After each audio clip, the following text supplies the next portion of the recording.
ada ipar gue sakit, anaknya dia sakit semua sakit. Setelah pulang dari umroh. Iya. Itu yang gue punya keyakinan bahwa itu kita kena corona.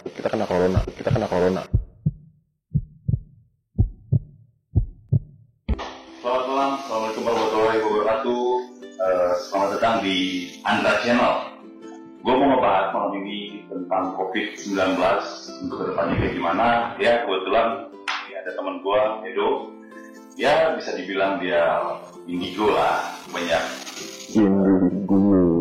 Indigo ya. Gue mau tanya-tanya, mau bahas tentang COVID-19. Nah, gue mau tanya dulu nih, gimana nih? Lo ada prediksi tentang COVID-19 nih ke depannya kayak gimana nih? COVID-19? Ya, yang lagi booming-boomingnya nih di seluruh dunia malah, bukan hanya di Indonesia. Iya, gue sebetulnya serem juga ya kalau bahas masalah kayak gini ya, dibilang sok tahu, ya gue tahu gitu kan. Ya, dibilang kan indigo nih ya. Makanya gue tanya-tanya nih biar pemirsa di sana, di luar sana biar tahu juga, ada gambaran nih. Menurut gue sih kalau COVID-19 baru mulai berjalan lagi running nih, perekonomian segala macamnya itu baru mulai kelihatan agak-agak mulai stabil tuh bulan November lah. November ya. November. Itu untuk ekonomi ya guys ya. Yoi, itu negara-negara udah mulai bangkit di bulan November, termasuk di negara kita Indonesia. Kemungkinan itu di bulan November tanggal 28, tanggal 2, tanggal 8 atau tanggal 28 itu udah mulai jalan. Ya kita berharap, apalagi dunia pariwisata juga lagi ngaco di Indonesia ya. Itu loh. Ya. Pariwisata. Kita dari dulu patokan kita di dunia pariwisata. Kenapa? Karena devisa kita itu juga besar juga masuk dari pariwisata. Betul guys, harus tahu pariwisata itu pahlawan devisa nomor 2 loh di Indonesia. Harus kalian tahu. Ya, jadi barometer dari situ. Jadi kelihatan masuknya dari situ, masuknya wisatawan asing itu ya baru ada 1-2 sedikit, atau bisa pakai jari lah ya di bulan November masuk. Tapi kebetulan kita kemungkinan bisa running lagi, normal lagi tahun depan. Tahun depan bisa tahun depan, insya Allah. Kita berdoa bareng-bareng. Gitu. Nah, untuk gambaran-gambaran nih, kayak semuanya kan, di semua kalangan, bukan hanya kita-kita yang tahu deh. Lu percaya nggak sih konspirasi? COVID-19 itu ada beneran? Ya mau percaya nggak percaya sih itu udah dunia ya kayaknya, bukan hanya di Indonesia, dunia gitu. Lu percaya? Jadi dibilang percaya iya, tapi dibilang enggak pun ya enggak, kurang percaya sih sebetulnya. Gini, gue bukannya mau menyesatkan atau mau giring opini ya. Gue sebetulnya percaya nggak percaya itu mematikan. Gue rasa benar banyak sekarang gembor-gembor kita tahu, sama-sama tahu bahwa banyak penyakit yang mematikan daripada COVID-19. Ya, betul. Indonesia sebelum ada namanya alat tes untuk COVID-19, Indonesia yang lagi sombong-sombongnya kemarin itu santai-santai aja sama COVID-19 ya. Iya. Ya. Tapi setelah ada isu pun COVID-19 itu nggak akan pernah masuk ke Indonesia. Iya kan, gitu, sombong-sombong gitu kan. Pernah gue dengar juga. Iya. Tapi setelah WHO mendesak pemimpin negara kita ini untuk melakukan tes COVID-19, tiba-tiba negara kita beli alatnya itu, berbagian dan melakukan tes, ada 2 orang kena, berubah 180 derajat, negara kita langsung kacau balau. Jadi semuanya kayak terkena gitu ya. Iya. Terkena. Padahal sebelum itu kita masih santai-santai aja loh. Iya. Nggak ada masalah apa-apa. Ya pernah gue dengar tuh Indonesia tuh nggak akan pernah si COVID-19 dari Wuhan ya, dari Wuhan nggak akan pernah masuk ke Indonesia. Tapi kok malah sekarang jadi malah genting tuh malah yang dicerminkan Indonesia. Gitu. Gue punya pengalaman gini. Corona itu COVID-19 itu gue pernah punya pengalaman.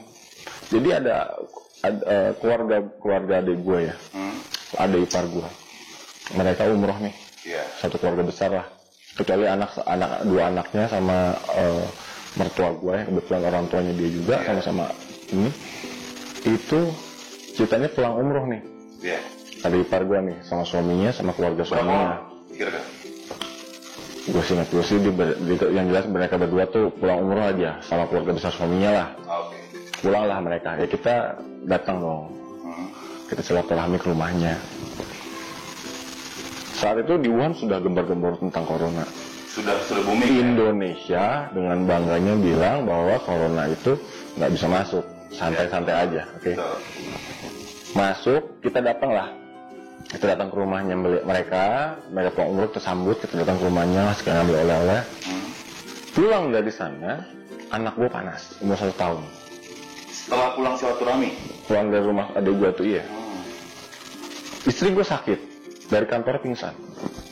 Mertua gue sakit dua-duanya. Semua setelah silaturahmi itu? Iya, sakit. Bahkan yang gue tahu keluarga besar dari suaminya adik ipar gue ini itu sakit juga. Adik ipar gue sakit, anaknya dia sakit semua sakit. Setelah pulang dari umroh? Iya. Itu yang gue punya keyakinan bahwa itu kita kena corona. Tapi alat tes belum ada. Indonesia masih menganggap bahwa corona itu nggak ada. Tapi buat gue di situ adalah penyakit itu penyakit panas biasa, sembuh dengan sendirinya. Tapi lu nggak ada kepikiran bahwa mereka pulang dari luar negeri ya? Kan banyak orang berpikiran pulang dari luar negeri membawa penyakit ya, corona sekarang yang lagi. Enggak. Tapi lu nggak ada kepikiran di situ? Nggak kepikiran. Terus gue bahkan kemarin gue kena DBD. Kejadian itu bulan Februari ya, adik gue ya. Nah terus kemarin pas bulan puasa gue kena DBD. Lu sendiri? Gue sendiri kena DBD. Gue kena DBD dan gue dirawat di rumah karena gue tahu DBD itu siklusnya gitu-gitu aja. Yang penting maksudnya bisa mematikan, tapi kalau lu tahu cara menghandle-nya, lu sembuh. Iya, gitu. Di Indonesia pun DBD udah biasa lah ya, iya, untuk masyarakat. Bahkan menurut gue DBD lebih bahaya daripada corona. Karena waktu pas corona kejadian masalah corona ini, sakitnya itu cuma beberapa hari, panasnya ya semingguan lah. Tapi efeknya itu nggak terlalu parah kayak DBD mulut pahit, badan gatel, lemas segala macam lah, lebih parah dibanding corona. Kalau menurut gue ya. Tapi mungkin ya kalau DBD tidak gampang menular mungkin ya. Iya, apapun itu. Apapun itu, intinya adalah corona itu tingkat kematiannya lebih rendah dibanding DBD, dibanding TBC malah. Oh iya. Jauh lebih. Walaupun penularannya besar, penularannya cepat. Sekarang apa bedanya sama flu deh? Iya. Flu juga menular. Ya. Flu batuk menular. Sama-sama panas, sama-sama lu batuk, pernafasan.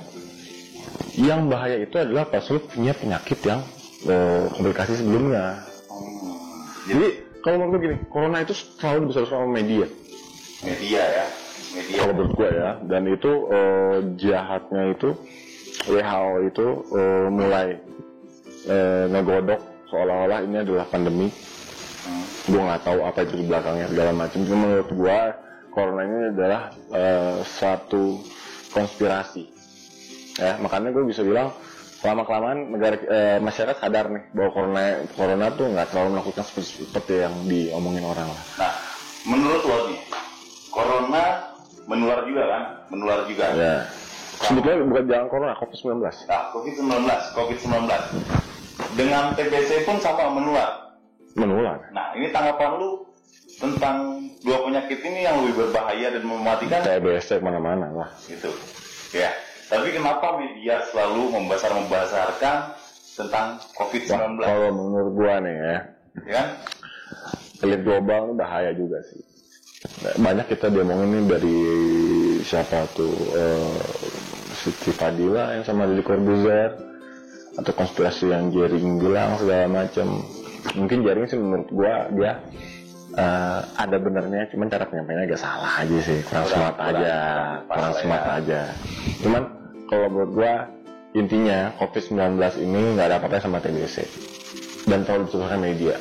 Makanya gue yakin itu beberapa bulan untuk masyarakat sadar, semakin ke depannya menteri mulai sadar, 3 bulan 4 bulan ke depan, sekarang Juni, Juli, Agustus, September, Oktober, November, ya di 3 bulan ini, di Juni, Juli, Agustus, bulan Agustus udah mulai sadar, udah mulai berubah semuanya. November itu mulai bangkit. Tapi nih, sekarang nih pemerintah dari perwakilan Gubernur Jawa Barat nih ya, udah mulai mau mengeluarkan statement new normal lagi. Itu tanggapan lu gimana? Ya, tentang itu. kalau new normal buat gua harus dilakuin. Untuk sekarang. Iya, karena kenapa? Karena semakin new normal dilakuin, semakin secara nggak langsung lama-kelamaan masyarakat kita sadar bahwa COVID-19 itu tidak terlalu menakutkan gitu. Terlalu menakutkan, guys. Yang penting kita keluar dulu aja, berani action dulu aja. Yang penting tuh imun tubuh kita jangan terlalu termakan media gitu ya. Iya, maksudnya gimana belum ngomong media? Terlalu makan media, terlalu menakut-nakuti. Media kan terlalu. Ya, intinya media itu terlalu besar-besarkan lah. Iya, itu Gue bukan tahu, tapi di sini gue tidak baik lagi ya. Gue tidak mengecilkan para tim medis yang udah berjuang. Iya. Ya. Kita ambil itu pahlawan juga. Ya. Gue rasa mereka itu kelabakan karena memang penularannya kan gila tuh ya kalau menurut ya. Banyak orang panik datang ke sana, mau nggak mau mereka melayani dong sebagai tim medis. Dan capek banget gue rasa. Dan akhirnya bisa stres segala macem. Intinya gini, gue tidak menganggap remeh corona. Ya. Tapi gue juga tidak mau dibudakin sama corona, sama COVID-19. Kalau gue pribadi, walaupun gue tetap gue pakai masker, gue cuci tangan, karena gue juga gak mau ngambil resiko ya. Gue gak mau ngambil resiko gue kena kayak gitu, tiba-tiba gue punya komplikasi penyakit sebelumnya habis gue. Dan kita pun masih mengikuti anjuran pemerintah kan. Iya. Kita masih menjalani, cuman kita hanya ya kebetulan ada teman gue di sini, gue tanya lah untuk ke depan nih COVID-19 kayak gimana. Maksudnya jadi cerita awal gue itu adalah